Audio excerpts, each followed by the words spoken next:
संत ही थे, हमारे प्रति बहुत स्नेह था उनका।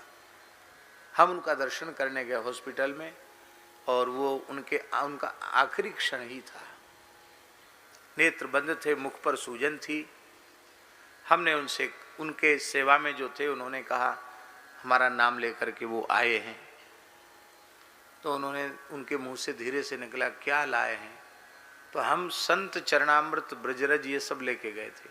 मन में हमारे भाव हुआ कि भाई जब अंतिम स्थिति है तो कुछ न कुछ तो लाभ होगा। तो उनको बहुत वेदना हो रही थी मृत्यु के समय में, और पता नहीं क्या कुछ दिख रहा था, उससे वो व्याकुल हो रहे थे। जैसे ही मुख में संत चरणामृत गया, थोड़ी ब्रजरज गई, महाराज जी आश्चर्यजनक मेरी आंखों के सामने की घटनाएं, उनका मुखारविंद वेदना के भाव से तत्काल मुक्त हो गया, प्रसन्नता से खिल गया, नेत्र तो बंद थे, और एकदम देखने में लगा कि एकदम शरीर में परिवर्तन आ गया। और उनकी सेवा में जो बालक रहता था, उन्होंने पूछा, बाबा आप कैसे हो?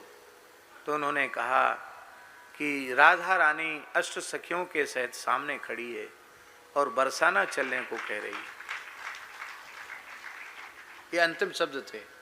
और बक्सर वाले मामा जी की कथा चल रही थी वृंदावन अनाज मंडी में। अंत में उन्होंने कहा, श्रीमन नारायण जी को बुला दो। तो श्रीमन नारायण कह पाए, आगे बोल ही नहीं पाए, प्राण निकल गए। ये किसकी महिमा थी? ये संत चरण रज और संत चरण जल ब्रजरज की ये महिमा थी। मैंने अपनी आंखों से देखा, तब से हमारा ऐसा विचार रहता है कि और कोई साधन बने न बने, पर ये भगवान की गुरुजनों की कृपा से नित्य हो जाए, श्रद्धा पूर्वक हो जाए। हम उठते ही स्नान करके संत चरण रज लें, संत चरण जल लें, भगवत प्रसाद लें, जगन्नाथ जी का महाप्रसाद लें, इसके बाद कुछ कर